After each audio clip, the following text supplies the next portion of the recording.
Okay, I want to go over quickly some of the AAR stuff for everyone. Um, Basically, stuff that you should probably bring with you. Um, so let's start here.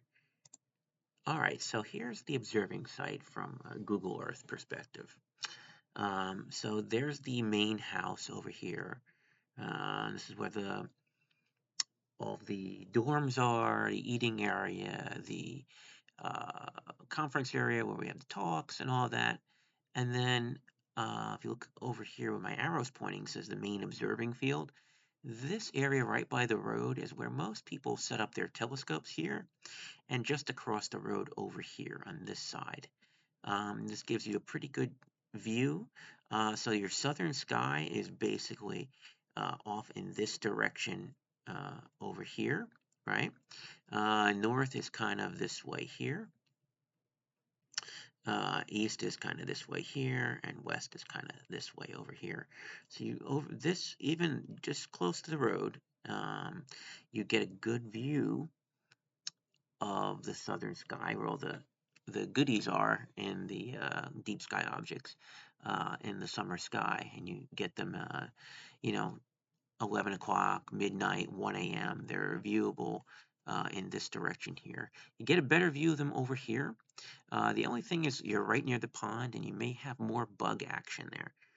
But there are a couple things to take for bug action. And I'll get into that.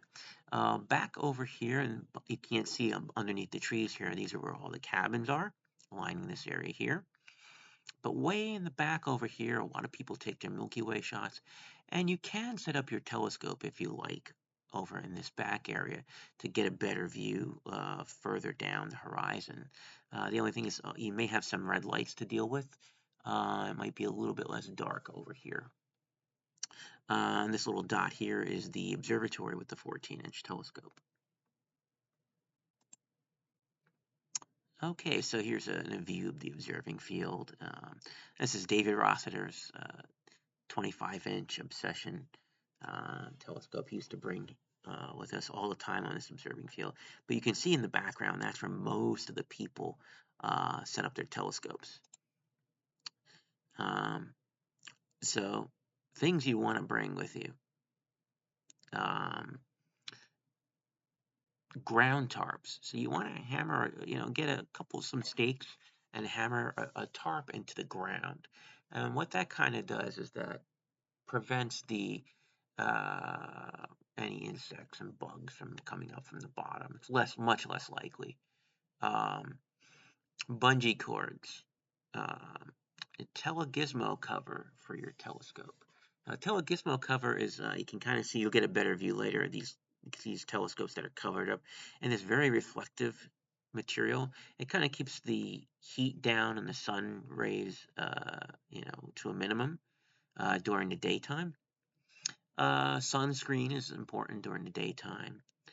Bug spray, we do supply some of that at AAR, but it's good to bring your own. And in addition to bug spray, I use Thermacell, which is pretty much keeps most of your annoying insects away from you in the dusk hours and at your observing site. Both warm weather and cool weather clothes. It could get up to high 80s during the daytime, but it could go down into the very low 50s at night. Pillows and sheets for your cot. DC 12-volt power supply and or extension cords. Because you can plug into the observatory or you do see some cords, orange extension cords, people run them to the cabins. But the best bet is the 12-volt DC power supply. A red flashlight, very important.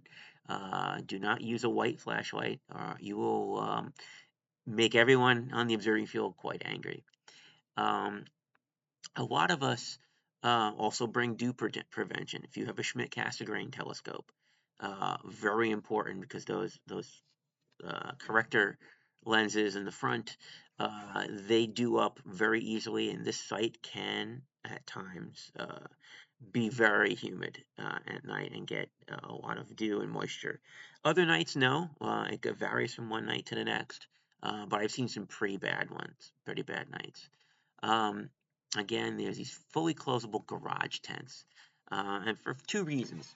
You know, people like me will store their eyepiece kits, other supplies and things in the tent nearby your observing site, um, usually right next to your telescope, very close to your telescope. The other reason is if you're doing any imaging or electronic assisted astronomy and you want to use your computer, a nice dark colored tent keeps your light from disturbing other observers that are particularly visual observers that are looking at the night sky there. So that's a courtesy, and that's something you definitely want to do if you're using a computer at all. You definitely want to have that in your in a garage tent, a small one, like 1-2 person tent would do, to put that in. And then it's a little closer look. This was one of my sites. So what happens if you come with friends?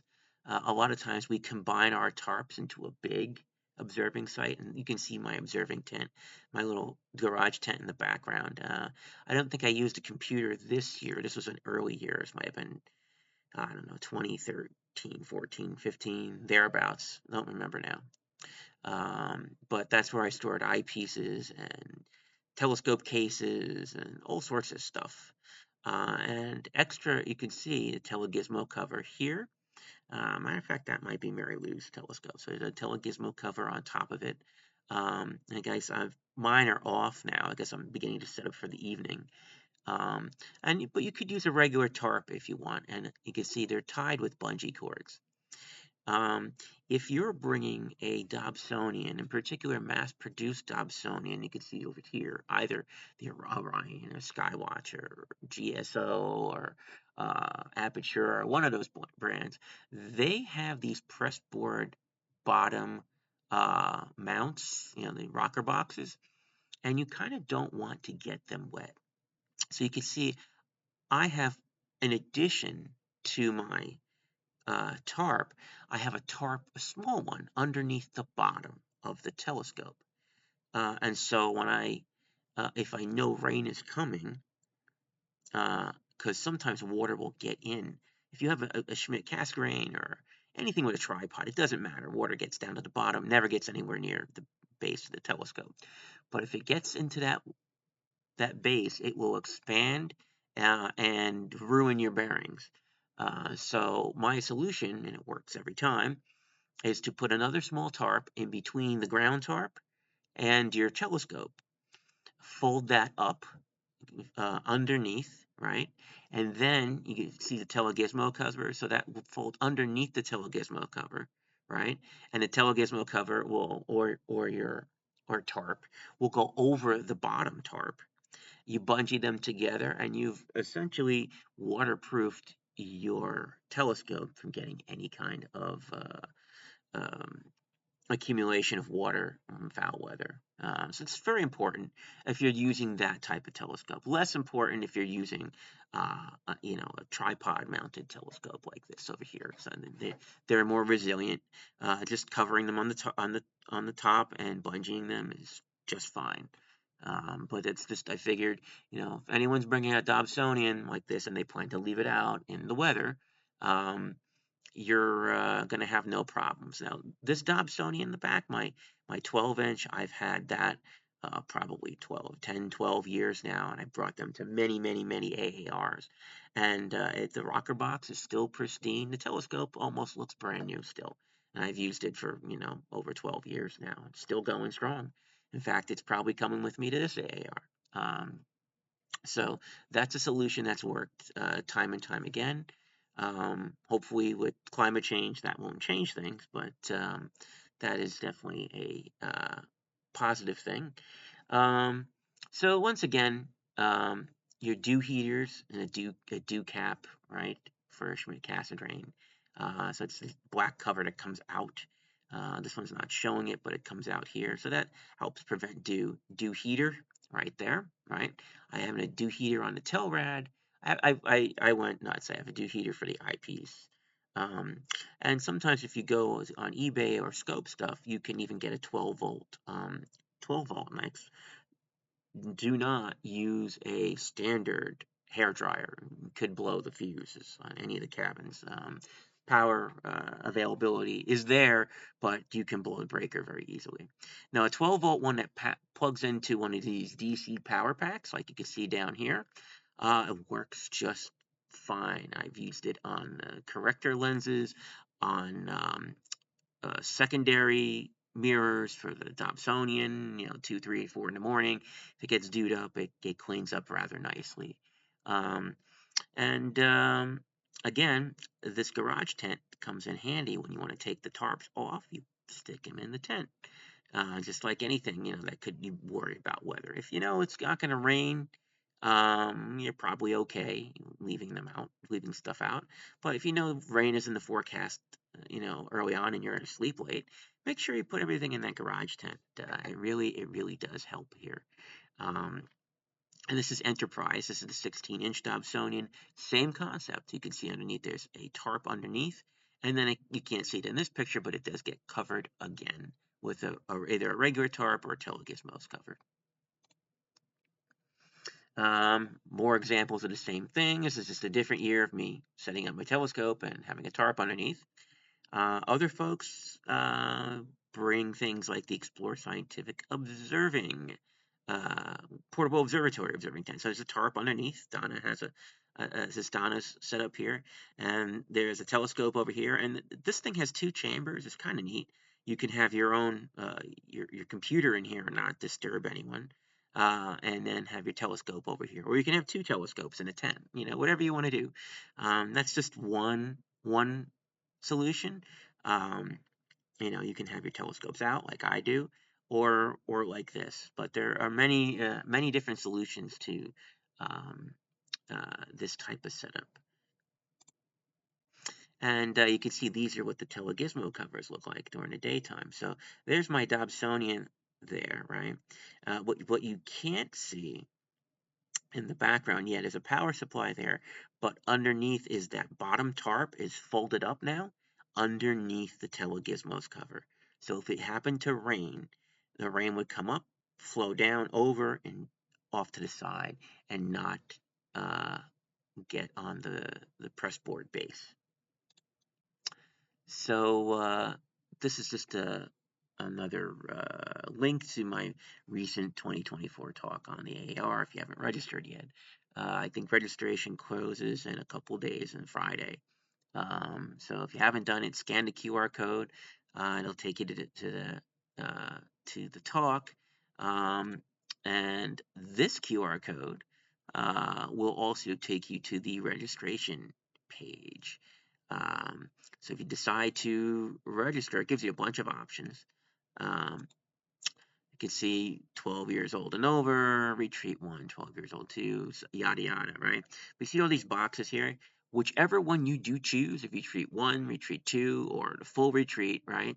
And the interim day and all that stuff, whatever one you check, you put a 1 in there if it's 1 person, 2 if it's 2 people, right? Just make sure you put zeros in all the other fields. It's this stupid program, silly program. If you don't do that, it'll give you an error message. But once you put the zeros and everything else, you'll be fine, and you can register that way. Again, this is the same QR code, and these are the prices right now. With the NJAG AAR 2024 code, you get 10% off of the price for NJAG members.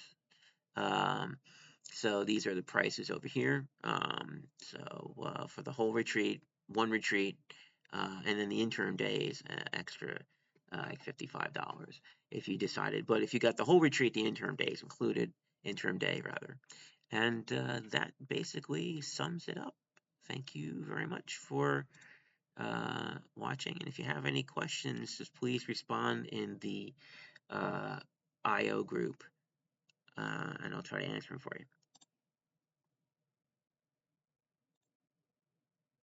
Take care. Thank you.